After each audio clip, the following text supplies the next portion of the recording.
नमस्ते आप सभी को। आज हम जो है दोबारा से इलेक्ट्रिसिटी चैप्टर जो है पढ़ेंगे। ठीक है, होपफुली जो है पिछला वाला वीडियो आप लोगों को जो है बहुत ही ज्यादा अच्छा लगा होगा और सारी की सारी चीजें जो है उसमें समझ में आई होगी।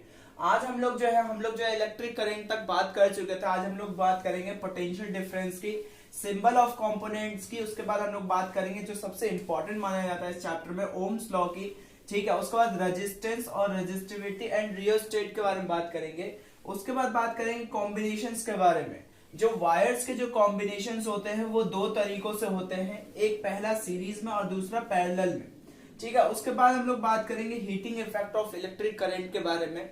अक्सर हम लोग जो है नोटिस करते हैं कि जब भी हाई वोल्टेज की करंट्स पास होती है तो जो वायर्स होते हैं, जो बेसिकली आप कह सकते हो कि जो इलेक्ट्रिकल अप्लायंसेस होते हैं वो सारे के सारे जो है हीट हो जाते हैं। तो वो जो हीट होते हैं वो किस तरीके से होते हैं, किस फिनोमिनन के कारण होता है, ऐसा क्या ही होता है वायर्स के अंदर या किसी भी कंडक्टर के अंदर जो वो पूरी तरीके से हीट हो जाते हैं, तो उसके बारे में भी जानेंगे।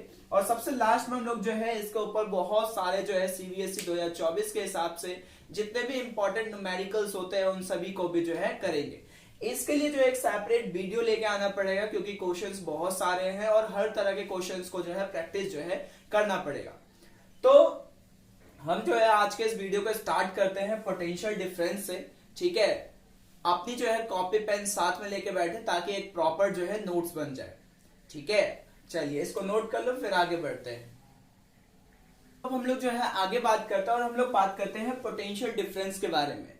देखो बच्चों, पोटेंशियल डिफरेंस को V से यानी कि कैपिटल V से डिनोट किया जाता है। साथ ही इसका जो डेफिनेशन है ये हम लोग को जो है बहुत सही तरीके से ये चीज बताता है कि किसी भी चार्ज को, ठीक है, किसी भी चार्ज पार्टिकल को किसी एक पॉइंट से दूसरे पॉइंट तक जाने में जितना भी वर्क करना पड़ता है उसी चीज को कहते हैं पोटेंशियल डिफरेंस।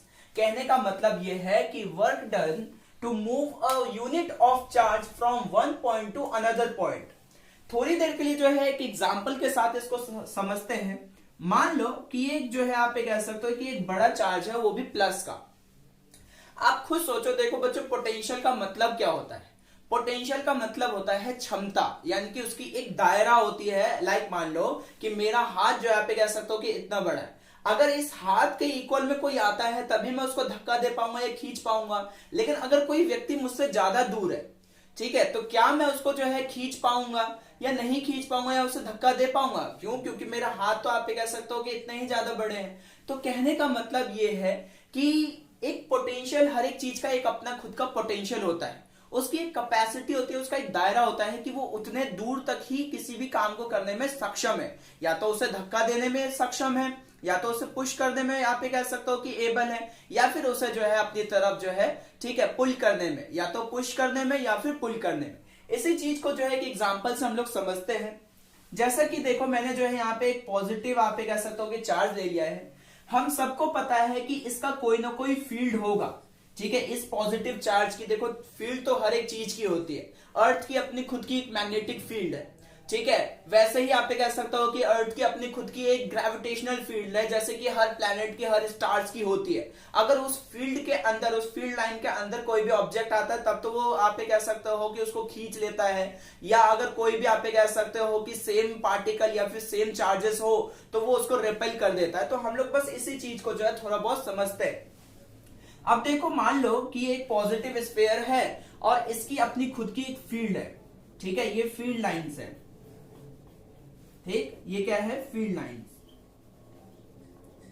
मान लेते हैं थोड़ी देर के लिए कि इसकी जो फील्ड है वो यहां तक है, मतलब यहां तक फैली हुई है। अब एक बात ध्यान से सुनना, अब यहां पे इस पॉइंट पे कोई भी चार्ज आया, अगर प्लस चार्ज रहा तो दूर भगा देगा, यानी कि रेपेल कर देगा। और अगर इस पॉइंट पे कोई भी नेगेटिव चार्ज आया तो ये उसे अट्रैक्ट कर लेगा। मान लेते हैं कि इन्फिनाइट से कोई चार्ज आ रहा था जो कि प्लस ही है।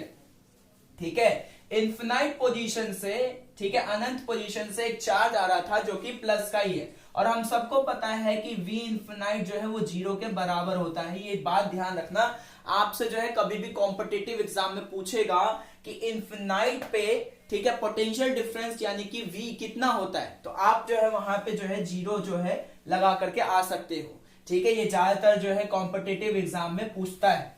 ठीक, उसके बाद मान के चलते हैं कि ये जो चार्ज है, ठीक है, ये जा रहा था, आप ये कह सकते हो कि अपने रास्ते पे इन्फिनाइट से आ रहा था। एक बात आप खुद सोचो, अगर ये यहां पे कहीं पे है, ठीक है, तो इस चार्ज के द्वारा लगने वाला जो फोर्स है इसको फील नहीं होगा। क्यों? क्योंकि इस चार्ज की कैपेसिटी, इस चार्ज का पोटेंशियल सिर्फ यहीं तक है, सिर्फ सीमित है यहां तक, ठीक है। और अगर जैसे ही ये चार्ज यहां पे आया, मान के चलो थोड़ी देर के लिए कि ये आ गया ए पोजीशन पे, ठीक है, ये कितने कौन से पोजीशन पे आ गया? ए पोजीशन पे।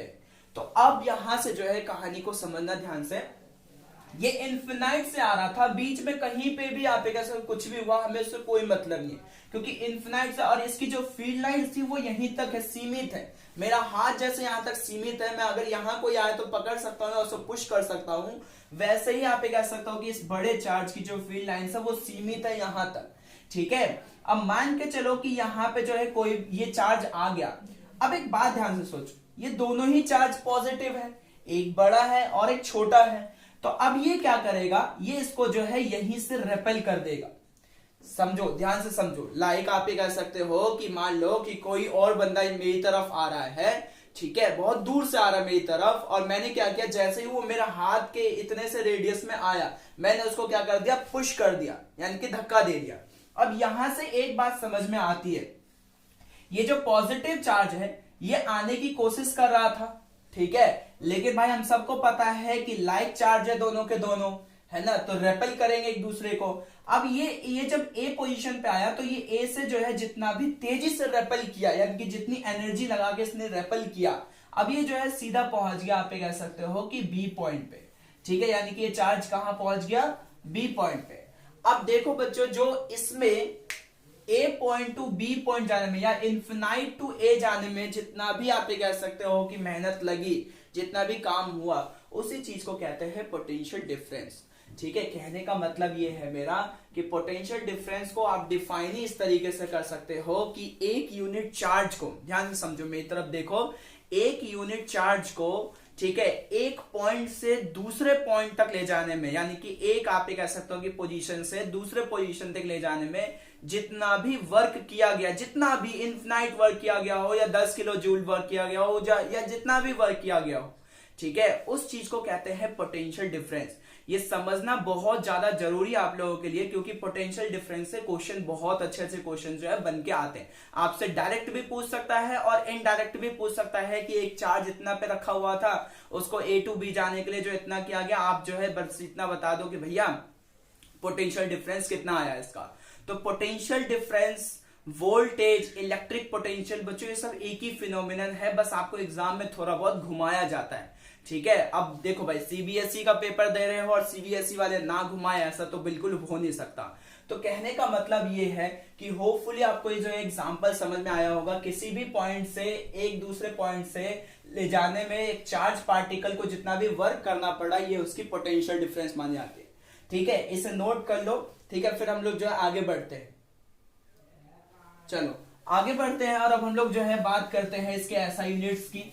इसके जो है आप ये कह सकते हो कि किस तरीके से फॉर्मूला बनते हैं इनके, ठीक है। तो देखो, एसआई यूनिट जो होती है, पोटेंशियल डिफरेंस की जो एसआई यूनिट होती है वो होती है वोल्ट, ठीक है, वो क्या होती है? वोल्ट, ठीक है। और जो इसका फॉर्मूला बनता है वो लिख लेना, पोटेंशियल डिफरेंस, ठीक है, पीडी लिख दे रहा हूं मैं, is equal to work done upon में चार्ज, ठीक है। यानी कि आप ये कह सकते हो कि चार्ज को जो है, ठीक है, चार्ज को ले जाने में, एक यूनिट ऑफ चार्ज को ले जाने में, एक पॉइंट से दूसरी पॉइंट तक ले जाने में जितना भी वर्क किया गया वो एक पोटेंशियल डिफरेंस माना जाता है, ठीक है। आप पोटेंशियल डिफरेंस को V से डिनोट करते हो, तो W/Q इसका जो है फॉर्मूला बन जाता है, ठीक। तो हम लोग ये भी कह सकते हैं कि एक पोटेंशियल डिफरेंस इक्वल होता है 1 जूल पर कूलम के, ठीक है। 1 जूल जो है पर कूलम के, ये रिलेशन कभी कभार पूछ लिया जाता है एग्जाम में कि 1 वोल्ट इक्वल होता है, यानी सॉरी, एक वो आप ये कह सकते हो कि पोटेंशियल डिफरेंस, एक पोटेंशियल डिफरेंस इक्वल होता है 1 जूल पर कूलम के, ठीक है, पर कूलम चार्ज के। तो ये बातें जो है ये नोट कर लो, ठीक है। पोटेंशियल डिफरेंस का फॉर्मूला क्या होता है? वर्क डन अपॉन में टाइम, इसकी एसआई यूनिट क्या होती है? वोल्ट, ठीक है, इसका जो मेन फॉर्मूला बनता है वो ये बनता है। इसी से आप दो और फॉर्मूले बना सकते हो, लाइक इस तरीके से, अगर V equal to W upon में Q है, यानी कि potential difference equal to work done upon में चार्ज, तो आप ये भी बोल सकते हो कि भैया work equal to potential difference into में चार्ज। ठीक है, इसे नोट कर लीजिए। होपफुली आप लोगों को जो ये सारी बातें समझ में आ रही होंगी। ठीक है, नोट कर लो इसको। मैं थोड़ा साइड हट जाता हूं। अब हम लोग जो है आगे बात करते हैं, और हम लोग जो है बात करते हैं 1 वोल्ट की। देखो बच्चों, 1 वोल्ट का क्वेश्चन ना एक नंबर के क्वेश्चन में जो है, ठीक है, रिपीटेड होता है। आपसे जो है कभी कभार पूछ लिया जाता है कि डिफाइन करिए 1 वोल्ट। और मैं आप लोग को बता दूं, अगर आप 2017, 16, ठीक है, और 12 या 13 का पेपर चेक करते हैं तो ये क्वेश्चंस आपको रिपीटेड मिलेंगे, रिपीटेड एक्शंस में। तो ये क्वेश्चंस जो है पूछने के पीछे यही रहता है कि देखो बच्चों, भले ये चैप्टर पूरी तरीके से न्यूमेरिकल्स है, लेकिन कभी कभार जो है थ्योरेटिकल चीजें भी पूछ लेता है, क्योंकि सीबीएसई वाले जानते हैं कि बच्चा जो है किस तरीके से अपनी जो है एबिलिटी को पेपर के दौरान जो है इस्तेमाल कर सकता है। तो वैसे ही ये 1 वोल्ट होता क्या है, when 1 joule of work is done in carrying 1 coulomb charge, then potential difference is called 1 volt. यानी कि 1V is equal to 1 joule upon में 1 कूलम्ब चार्ज। ठीक है, यानी कि कहने का मतलब यह है कि 1 आप कह सकते हो कि volt is equal to 1 joule upon में 1 कूलम्ब चार्ज। अब ये होता क्या है, देखो, अगर 1 कूलम्ब चार्ज को, ठीक है, अगर आप ये कह सकते हो कि 1 कूलम्ब चार्ज को सिर्फ, ठीक है, एक पॉइंट से दूसरे पॉइंट तक ले जाने में, ठीक है, एक कूलम्ब चार्ज को एक पॉइंट से लेके दूसरे पॉइंट तक ले जाने में जितना भी अगर 1 जूल का वर्क होता है, ठीक है, 1 जूल का वर्क होता है, तो इस चीज को कहते हैं 1 वोल्ट। नहीं आया समझ में? दोबारा समझो। 1 कूलम्ब चार्ज है, उसको एक पॉइंट से दूसरे पॉइंट ले जाने में, 1 कूलम्ब चार्ज एक पॉइंट से दूसरे पॉइंट ले जाने में अगर 1 जूल का वर्क किया जाता है, जैसे कि मान के चलो कि आपके पास, आपको कहा गया कि भैया आपके पास 1 कूलम्ब चार्ज है, ठीक है, आपके पास जो है 1 कूलम्ब चार्ज है, आपको क्या करना है, अपने घर से अपने ट्यूशन लेके जाना है। ठीक, यानी कि एक पॉइंट आपका घर, दूसरा पॉइंट आपका ट्यूशन। अगर आप इन दोनों के बीच में उस 1 कूलम्ब चार्ज को ले जाने में अगर 1 जूल का सिर्फ वर्क करते हो, सिर्फ और सिर्फ 1 जूल का, तो आपसे कहा जाएगा कि भैया ये जो क्या हुआ, ये 1 वोल्ट हुआ। ठीक है, यानी कि 1 कूलम्ब चार्ज को एक पॉइंट से दूसरे पॉइंट तक ले जाने में अगर 1 जूल का वर्क होता है, तो इस चीज को कहते हैं 1 वोल्ट। क्या कहते हैं? 1 वोल्ट। रिपीट कर लेना इस बात को जो है सही से समझ लेना, डेफिनेशन अच्छे से देख लेना, ताकि एग्जाम में किसी भी तरह का दिक्कत ना हो। ये जो है इसका डिनोट करने का तरीका है, 1 volt is equal to 1 joule upon में 1 कूलम्ब चार्ज। ठीक है, अब हम लोग बात करते हैं वोल्ट मीटर के बारे में। देखो बच्चों, वोल्ट मीटर एक ऐसा इंस्ट्रूमेंट है जो कि किस चीज में मेजर करता है, के लिए लगता है पोटेंशियल डिफरेंस को, यानी कि वोल्टेज को नापने के लिए लगता है। मैंने तुम लोग को पहले ही समझा रखा है कि वोल्टेज, पोटेंशियल डिफरेंस और इलेक्ट्रिक पोटेंशियल, ठीक है, these all are same. Voltage, potential difference और इलेक्ट्रिक पोटेंशियल ये सेम ही है, बस इसमें माइनर से गैप्स होते हैं। ठीक है, माइनर से चीजें जो है बस अलग हो जाती है, बहुत छोटी छोटी चीजें अलग हो जाती है, बाकी सब कुछ जो है सेम ही रहता है। हमेशा कनेक्ट होता है पैरेलल में। हमेशा किसमें कनेक्ट होगा? पैरेलल में। इसको डिनोट करने का तरीका ये है। ठीक, इसे नोट कर लो ताकि जो है आगे बढ़ा जा सके। ठीक है, इसे नोट कर लो।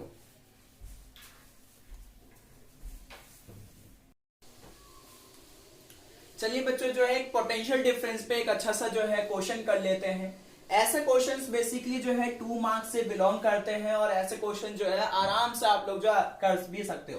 तो इस क्वेश्चन को समझ लेते हैं। ये क्वेश्चन कहना क्या चाहता है, what is the work done, यानी कि सबसे पहले ही आपसे बोल दिया गया कि भैया वर्क डन का पता लगा के दो।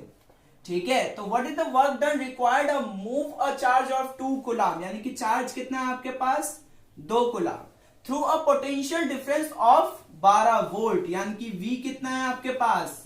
12 वोल्ट। ठीक है, और इसके बाद हम सबको पता है कि भाई कौन सा फॉर्मूला यहाँ पे लगेगा, जो अभी हम लोग पोटेंशियल डिफरेंस का फॉर्मूला पढ़ के आए हैं, वही लगेगा।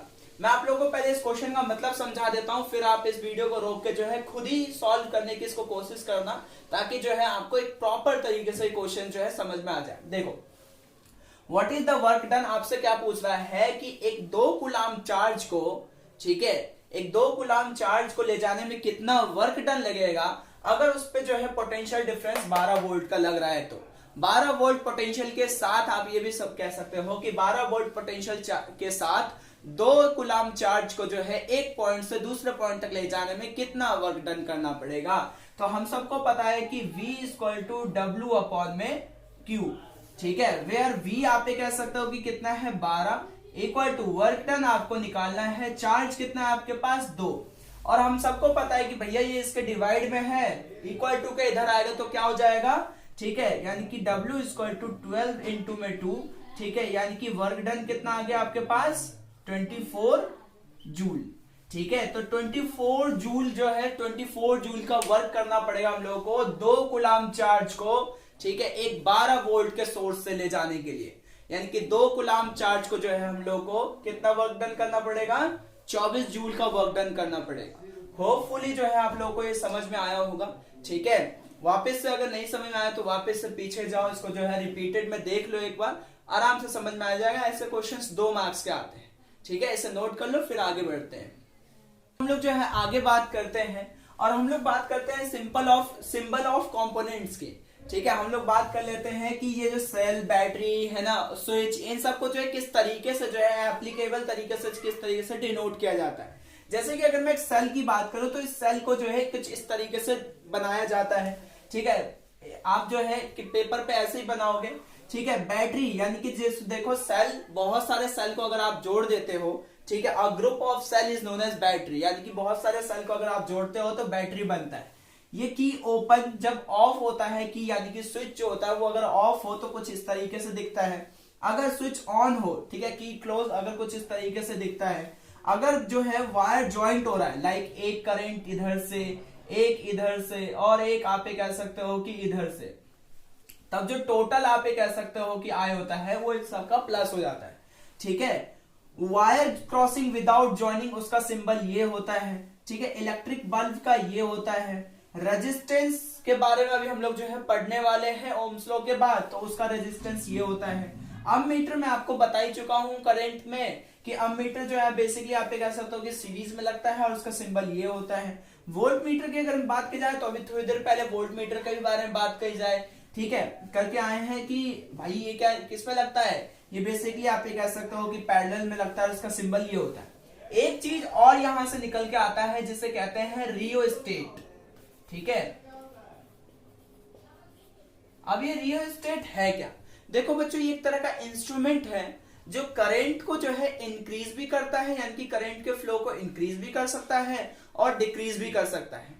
ऑब्वियस सी बात है कि आप ये कह सकते हो कि अभी जो आपके स्क्रीन पे दिख रहा है ये वही डिवाइस है, इसको हम लोग कहते हैं रियोस्टेट। ये क्या करता है, ये करंट के फ्लो को जो है रोक भी सकता है और रोक भी सकता है, मतलब कम भी कर सकता है और बढ़ा भी सकता है, ठीक है।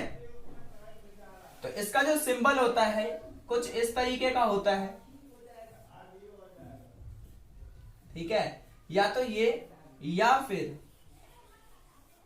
कुछ इस तरीके का इसका सिंबल होता है।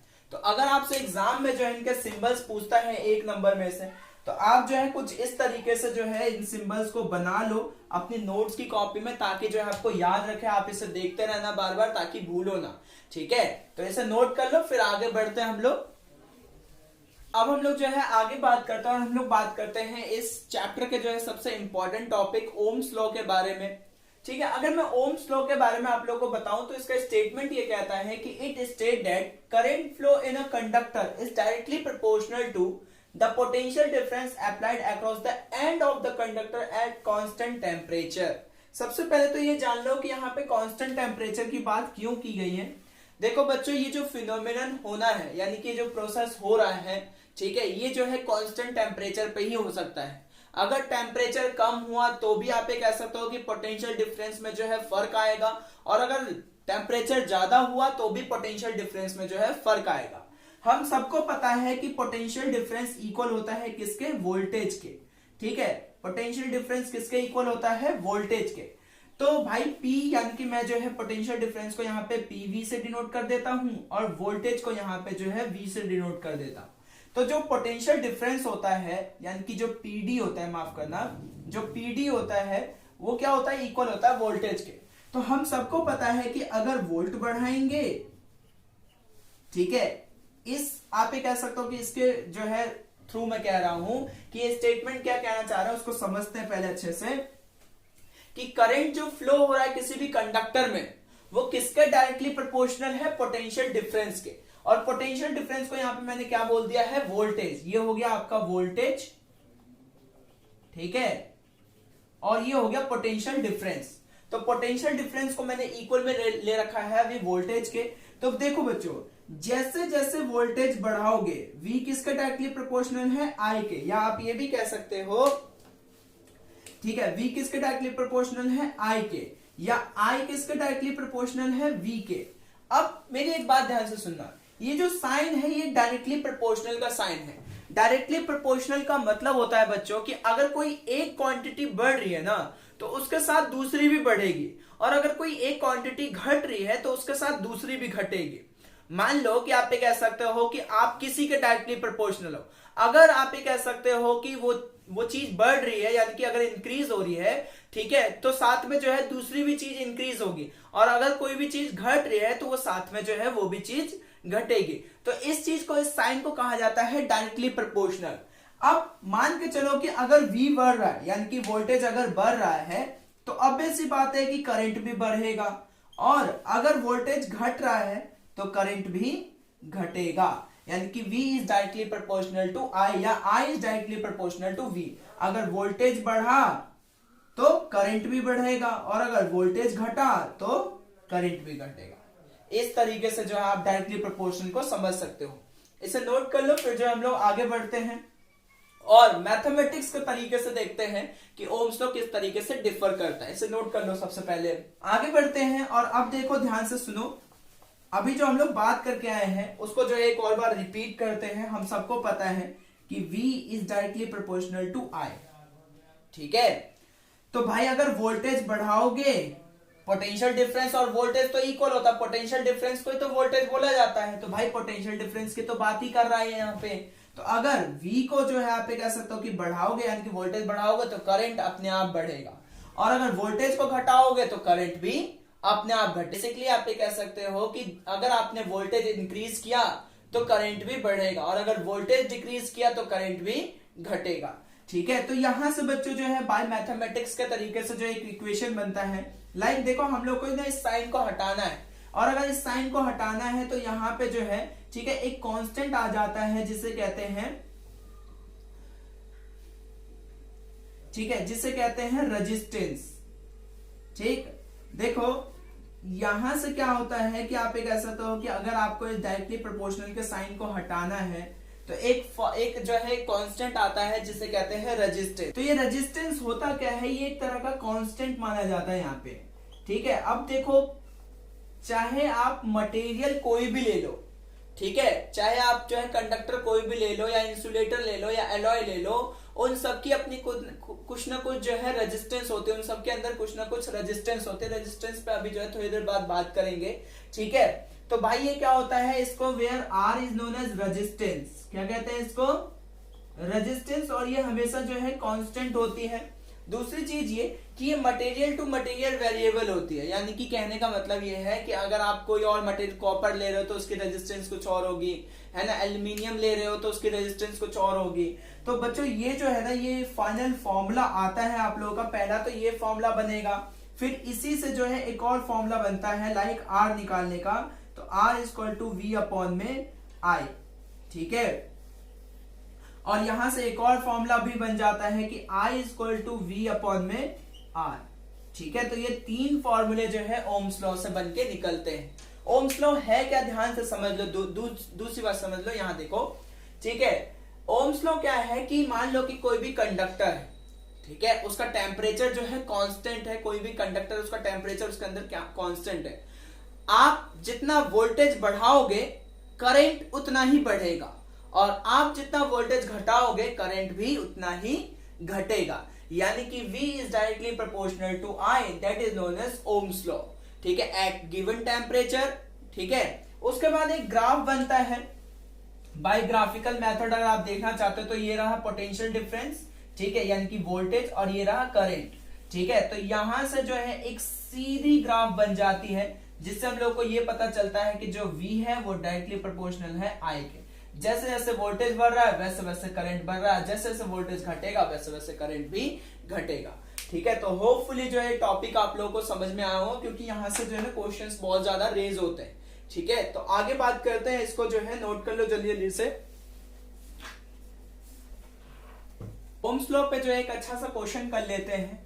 ठीक है, how much current will an electric bulb draw, ठीक है, from a 220 volt source if the resistance of the bulb is 1200 ओम। देखो बच्चों, ये भी क्वेश्चंस जो है वो 2 नंबर में आते हैं, और क्या कह रहा है कि भाई हमें पता करना है करंट, यानी कि करंट जो है कितना लगेगा। ठीक है, अगर एक 220 वोल्ट का सोर्स है, यानी कि V कितना है अपने पास 220 वोल्ट, ठीक है, और रेजिस्टेंस कितना है अपने पास, ठीक है, 1200 ओम। ठीक, तो बच्चों इस ऐसा यूनिट को जो है ओम कहा जाता है, या रेजिस्टेंस की ऐसा यूनिट होती है। रेजिस्टेंस और ये सारी के सारी चीजें जो है हम लोग जो है अगले वीडियो में कवर करेंगे। तब तक जो है आप लोग इन सब क्वेश्चंस को बनाने, यहाँ पे एक होमवर्क क्वेश्चन भी है, पता करके आना अगली वीडियो में, और कमेंट बॉक्स में जरूर लिखना कि who discovered voltage and current. ठीक है, चलिए आगे बात करते हैं। तो हम लोग को जो है I पता करना है, और I पता करने का एक फॉर्मूला होता है, अभी अभी मैंने लिख के दिया था, V अपॉन में R। ठीक है, तो भाई यहां से क्या हो जाएगा, V आएगा 220 अपॉन में 1200, आप ये कह सकते हो कि आएगा, और इसको जब आप करोगे डिवाइड तो 11 अपॉन में 60 जो है, ठीक है, एम्पेयर इसका आंसर हो जाएगा, या आप इसे और भी ज्यादा डिवाइड कर सकते हो। ठीक है, लेकिन अगर आप यहाँ पे भी छोड़ते हो तो एग्जामिनर आपको जो है मार्क्स देगा। तो यहां से जो है I, देखो करंट की ऐसी यूनिट क्या होती है, एम्पेयर होती है। तो यहां से जो है आप लोग जो इस तरीके से इन सब न्यूमेरिकल्स को सॉल्व कर सकते हो। 2-2 नंबर के क्वेश्चंस में आते हैं, और बहुत ही ज्यादा इजी आते हैं। होपफुली जो है आप लोगों को जो है सारी बातें समझ में आई होंगी। आज का लेक्चर आप लोगों को बहुत अच्छा लगा होगा। ठीक है, पढ़ते रहो, नोट्स बनाते रहो। तब तक के लिए all the very very best आप सभी को। और अगर वीडियो अच्छा लगा हो तो लाइक सब्सक्राइब शेयर जरूर कर देना अपने दोस्तों में, और साथ ही जो इसका अगला जो पार्ट आएगा वो भी जो है बहुत जल्दी आ जाएगा। All the very very best, इसे नोट करके जरूर जाना।